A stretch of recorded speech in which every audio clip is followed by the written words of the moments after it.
Live from Fargo and serving you on TV, online, and on the go. This is Valley News Live at 5. 3 kids are in police custody after rolling a vehicle they allegedly stole from Savers in Fargo. It's breaking news for you tonight.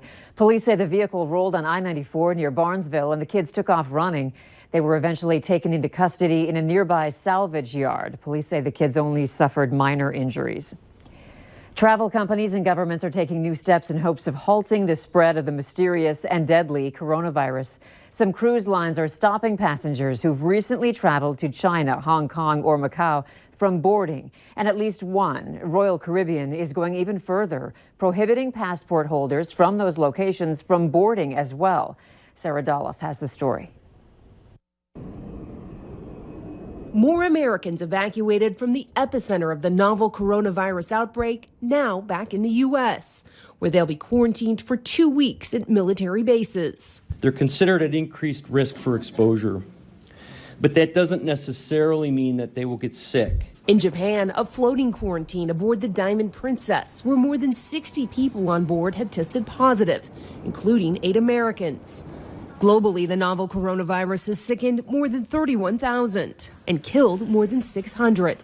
The death rate in Wuhan, China, where the virus originated, exceeds 4%. People are just really scared to even become sick, and they're definitely not going to the hospital because it could be worse than staying at home. In the U.S., health officials say at least 12 people have tested positive, and results are pending on dozens more, including 4 passengers on a cruise ship docked in New Jersey this morning. Although the virus represents a potentially very serious public health threat, and we expect to continue seeing more cases here, the immediate risk to the American public is low at this time. Good news in Chicago, where 2 patients are being discharged from the hospital, transitioning to home isolation. The pair are saying they look forward to getting back to normal. Sarah Doloff, NBC News.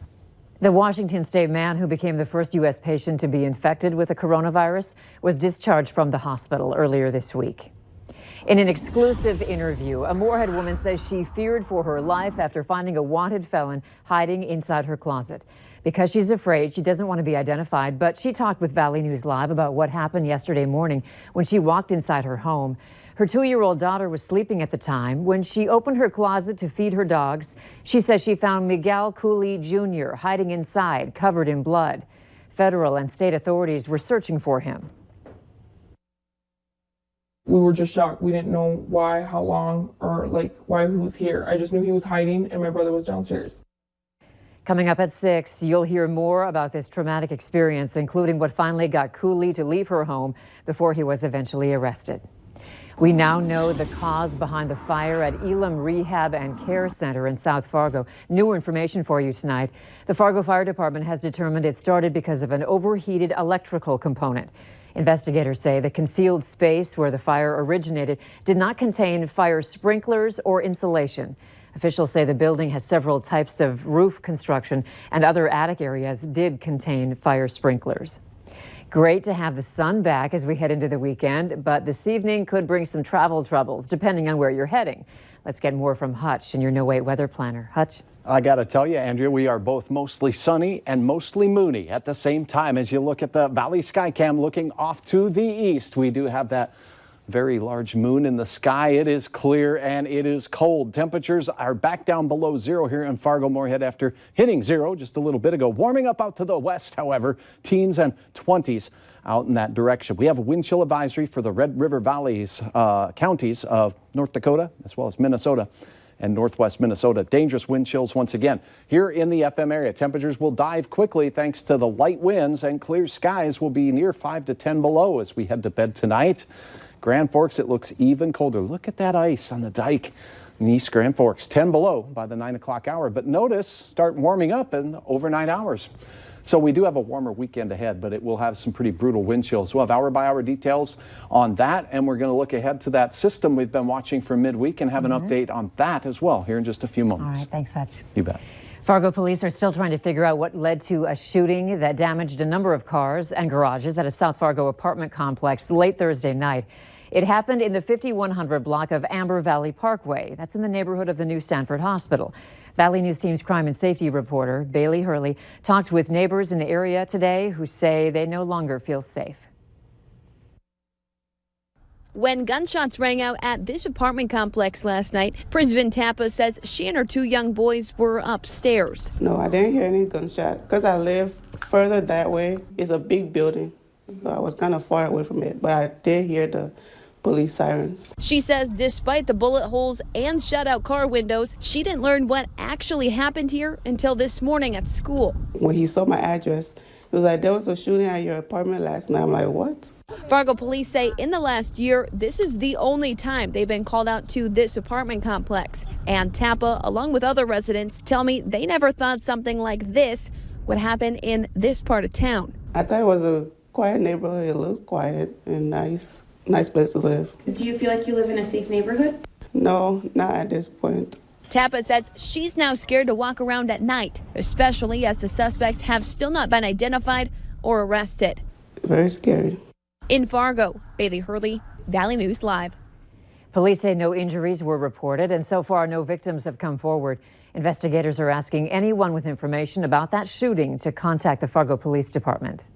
It's time to take a look at this week's Valley's Most Wanted. Police say 42-year-old Timothy Dunnigan is wanted for a felony probation violation on a meth possession charge. You can call your local law enforcement if you have any information on him. President Trump finished off the week with a speech at an Opportunity Now summit in Charlotte. The president celebrated the latest job numbers, including 225,000 new jobs last month. He also reinforced his commitment to support low-income opportunity zones by providing tax incentives to investors. The president then referenced this week's impeachment trial acquittal, calling it a failed impeachment hoax.